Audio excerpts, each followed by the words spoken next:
Hello everybody. So this story is an update to another one that I posted a while ago. I'll leave a link to that one as well as making a playlist with both videos in it so it's easier to, watch them together. I hope you enjoy the video.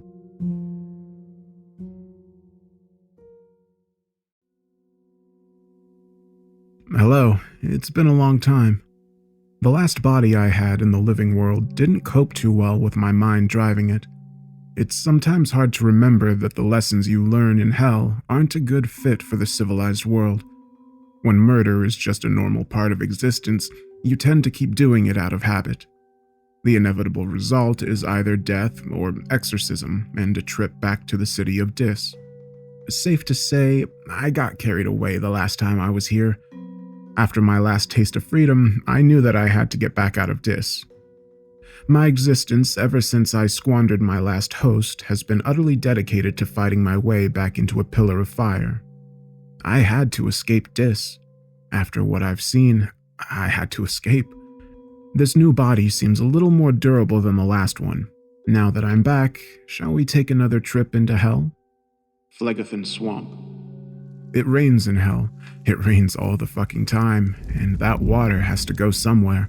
Most of it drains out into Gehenna, where it sinks into the otherworldly ash and apparently disappears. The rest flows either into the sewers beneath the city, or it collects in Phlegethon Swamp. Remember how it's a bad idea to drink the rainwater in hell without boiling it? Well, Phlegethon's water will kill you no matter what you do with it.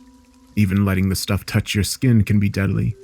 You see, the swamp isn't just filled with disease and rot. It's also brimming with chemical waste. One pool might simply be undrinkable, but another might dissolve your flesh. If you're mad enough to travel to Phlegethon, or unlucky enough to be born there, your odds of survival are slim. Phlegethon's waters are inky black, and it's impossible to tell just how deep the pool is by looking. It could be an inch, or it could be a mile. You never know whether your next footfall will plunge you into a cloying abyss. Worse still, there are places where the sewers gradually drain the water and create unseen vortices capable of dragging down even the strongest of the damned. To navigate the swamp, you're better off using the crumpled buildings as stepping stones.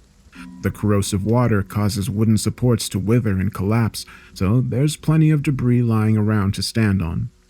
Even so, if you don't take it slow and keep your balance, it's easy to slip and subject yourself to a fucking agonizing death. Last but not least are the wildfires. These are the reason that even the most insane tribes don't try to establish a permanent stronghold in Phlegethon Swamp. All that chemical waste and decaying matter makes the swamp extremely volatile. A lightning strike or a buildup of gases can result in immense explosions that ignite Phlegethon's surface for miles around. Wildfires move fast. I guarantee that you won't outrun one. The Pale Witch. The first time you see Cocytus, you could be forgiven for thinking you'd reached the very edge of Dis. The pit is dozens of miles wide and several times as deep. At some point in the dim and distant past, a fragile alliance of tribes put their slaves at work digging a quarry. Why they did this is lost to time, but many believe it was an attempt to escape Dis. Perhaps those tribes hoped that if they dug far enough, they'd eventually tunnel their way out of hell. In my view, the more likely answer is that the tribes were looking for resources. If that's true, then the excavation was a success. Miles below the surface, beneath the rock and dirt, there are caverns filled with veins of iron and copper, so far underground and sheltered from the relentless fucking rain, it's far easier to create a fire hot enough to smell ore. A value of such a possession wasn't lost on the tribes, and that alliance soon showed just how brittle it was. After a short but savage burst of treachery, the initial settlers of Cocytus all but wiped themselves out. Since then, the pit has been settled and mined countless times. Coordinated efforts from various tribes have transformed the quarry into an abyss. So far, these alliances have always been broken sooner or later. Cocytus has many paths into the depths, and the lower you go, the more labyrinthine the pit becomes. The sprawling caverns shelter entire shanty towns and crude smelting facilities. Some are abandoned, others have been lost to cave-ins, Yet, there are still plenty of tribes who fight, join forces, and betray one another over the precious ore veins. By this point, you have to go pretty fucking deep to find an untapped vein, and this is where Cocytus becomes truly deadly. Anybody who thought they might be able to tunnel out of hell would be sorely disappointed once they learn what lies in the pits. In all these years, after digging for so many miles, not one person has run into some magical portal leading out of Dis. They also haven't run into magma, for that matter. Instead, the deeper you go, the colder Cocytus becomes. I've never seen the very bottom myself. I am told that down there, the air is cold enough to freeze your blood and shatter your skin. Maybe that's true. I could certainly believe it. On the rare occasions I've been to Cocytus, I've always had to turn back once the walls became more ice than rock and the narrow walkways became a death trap. If you have the numbers to do it, Cocytus is still a valuable place to settle. Just remember that when hunger, cold, and greed are your constant companions, none of the damned can be trusted. The Pale Witch. I've told you about the Slaughtermen previously, but hell has other legendary figures, each with their own sobriquet. The Ripper, the Grim Doctor, the Tyrant, and many more. So far, I've only encountered one of these figures. During my last stay in hell, I came across the Pale Witch. As always the case with legends, the truth about the Pale Witch tends to get lost amid the superstition. I've heard plenty of theories as to what she is. The Pale Witch is a Striga who has the power of the evil eye. The Pale Witch is a Gorgon whose gaze turns her victims to stone. The Pale Witch is a succubus who entraps the minds of those she wishes to consume. All of that is bullshit. I've seen the Pale Witch, and I know the truth about her. When I first saw her, I didn't realize who I was looking at. She was naked and locked in combat with an armed resident, so I just took her for fresh meat. Here's a tip for you. If you see a resident fighting fresh meat, kill them both while they're distracted. I planned to do exactly that, but something about the fight seemed off. Residents usually have the upper hand in a fight against fresh meat, and this particular bout definitely seemed about as one-sided as it gets. She was naked, whereas he was clad in leather and bone. She was unarmed, whereas he had a club. She was waifish, whereas he was huge. Despite him having the advantage, the resident was clearly terrified of her.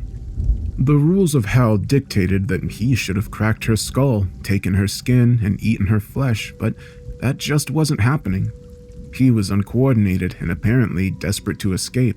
Every swing he took was clumsy, and the blows he did manage to land on her didn't seem to have any effect. I could only stare as this naked, vulnerable woman took the resident's club from his unresisting hand and swung it at his knee. I'm accustomed to the sound of bones breaking by now, but this time, the noise caught me off guard. How the fuck was this happening? She brought the club down on his other knee, then his elbows, then his ankles, and his shoulders. She left him broken and screaming on the floor. She could have finished him off with a blow to the head, stolen his clothing, and taken her rightful place as a resident. That's how hell works. Those are the rules I've learned through bloody trial and error. That isn't what happened. Rather than kill him, she sat down beside him in the mud and took his hands in hers. I actually thought she was going to console him, until she started breaking his fingers. One by one, she snapped the fingers on both his hands with a calmness that made no sense to me. Torture is common in hell, but there's always a purpose behind it. The people in Skin Street do it out of sadism, and the people in the Boneyard do it for their insane purification rituals. This woman did it without emotion and without reason. I honestly don't know if she even understood that she was hurting him. I don't think her mind works the same way as ours. Eventually, the resident lost consciousness. A man can only take so much pain before the shock gets him. Surely now she'd be satisfied. Surely she'd take his clothes and restore hell's order? No. She stood up, tilted her head slightly, and uttered a noise for the first time. It wasn't a victory cry, nor was it even a sigh of relief. Instead, the sound she made was nothing more than a faint It was as if she couldn't comprehend why her plaything had stopped moving. She stood up and stepped away from him, apparently content to leave him alive. unconscious and crippling on the ground. She kept his club but didn't take his clothing. The cold rain didn't seem to bother her. Then she looked at me. In that instant, I knew I was looking at the pale witch. I looked into her eyes and I couldn't fucking move. I understood what she was straight away, and the sheer terror of it froze me. The pale witch isn't a striga. She isn't a gorgon, and she isn't a succubus. The pale witch is a cambion. It's hard to put into words exactly how paralyzing the sight of a cambion is. That perfectly serene face and those dead, staring eyes just don't belong on a body that's otherwise human. It was like looking into the face of a mannequin and knowing it's looking back at you. That noise again. That kind of detached curiosity shouldn't exist in the world of predator and prey. Might makes right. Survival of the fittest. Nobody in the city of Dis has any right to make that noise. She took an awkward step towards me, and I saw that her right leg was broken. It seemed like her fight with the resident had injured her after all. She just didn't notice it. She tried to walk normally, completely unaware that one of her legs had an extra joint. I don't care how tough you are, nobody should be able to put their full weight onto a broken leg without even wincing. She stepped closer, her zombie shuffle steadily closing the gap between us as I stared at her. She raised her club, and my survival instincts finally kicked into gear. Her transfixing spell broke just enough for me to stumble backwards and avoid her swing. I ran. I ran from a woman with a broken leg, and I'm not even ashamed of it. Looking back on my experience, there are some things I just can't comprehend. The pale witch is a cambion, I'm certain of it. She was born in hell, and hell is all she's ever known. She also looked to be about 30 years old. That just shouldn't be possible. No baby survives long in Dis. Even if they had a tribe to protect them, there just isn't enough nourishment for an infant to grow into a toddler, let alone an adult. The pale witch is a walking impossibility. Her existence is a defiance of all reason. I would endure every torture the people of Skin Street and the Boneyard could conceive of if it meant I would never have to look into her eyes again.